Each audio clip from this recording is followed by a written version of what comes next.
seperti kuda ya, kita dipacu sekencang-kencang mungkin untuk nyampe di suatu tujuannya ya, tanggal deadline tadi. Setelah itu lepas beberapa hari ya cambuk lagi, dipacu lagi kayak gitu. Jadi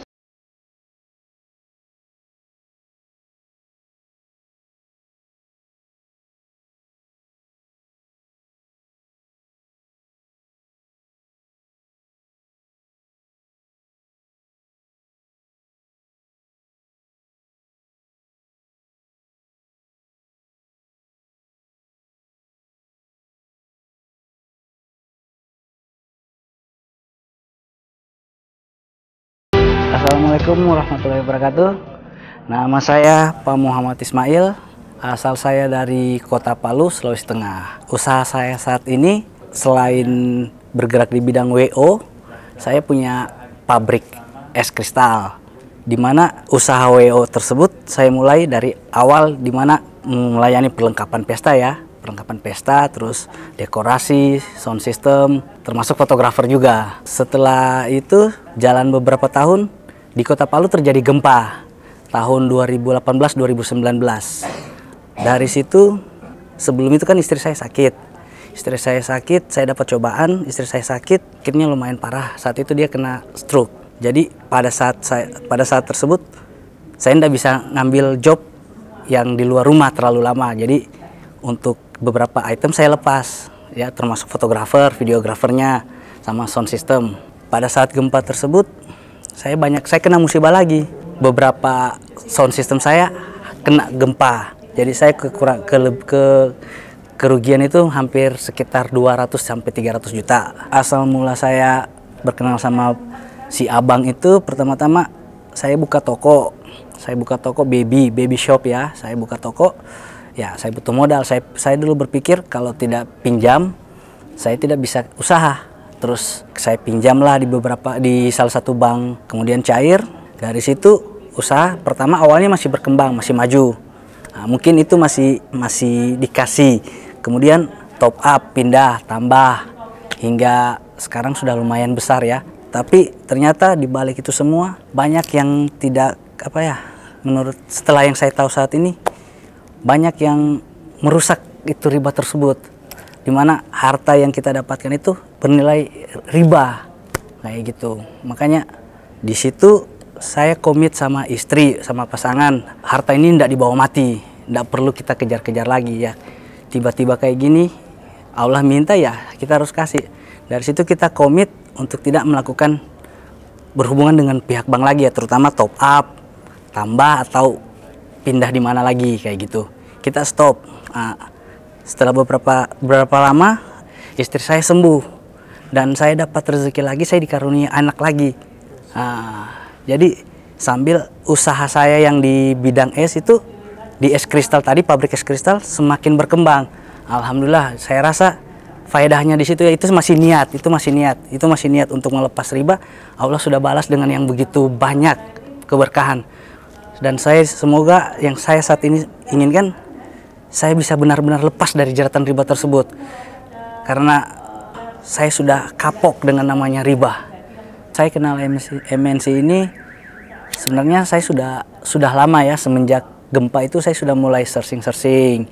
Dulu itu masih namanya, sebelum MNC itu MTR.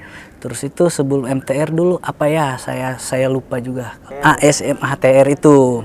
Karena saya sudah mulai cari tahu ya itu tentang itu riba itu gimana, terus cari solusi. Saya juga pernah sering-sering sama teman, katanya ada suatu komunitas ya, saya bilang komunitas itu, teman bilang dia bisa kasih masukan-masukan, mungkin kasih coaching kayak gitu ya, salah satunya kayak gini di PBTR ini kayak gitu. Jadi saya kenalnya itu di sosial media, di YouTube lewat Mbak Susi. Setelah beberapa hari mendapatkan pelatihan atau ikut seminar dari PBTR ini, yang pertama saya dapatkan itu fundamental ya, fundamental di mana kita dikembalikan dari awal, dari dasar. Seharusnya yang harusnya kita memulai usaha itu tanpa riba, karena setelah kita memulai tanpa riba, semuanya itu pasti akan terjadi masalah yang berentetan ya. mulai dari usaha yang tidak jalan seperti yang kita inginkan, terus belum lagi masalah keluarga, masalah sama anak-anak, kekurangan waktu ya, quality time-nya itu sangat kurang karena kita diburu oleh si abang untuk kejar target tadi, kejar tanggal deadline tadi, kayak gitu. Akhirnya ya kalau bisa dibilang seperti kuda ya, kita dipacu sekencang-kencang mungkin untuk nyampe di suatu tujuannya ya, tanggal deadline tadi. Setelah itu lepas beberapa hari ya cambuk lagi, dipacu lagi kayak gitu. Jadi di situ sudah beberapa tahun saya rasa lelah sekali, capek. Alhamdulillah setelah musibah di Palu tadi ya saya diberi hidayah dan saya sudah buat komitmen. Jadi sangat banyak ya yang saya dapatkan di seminar ini.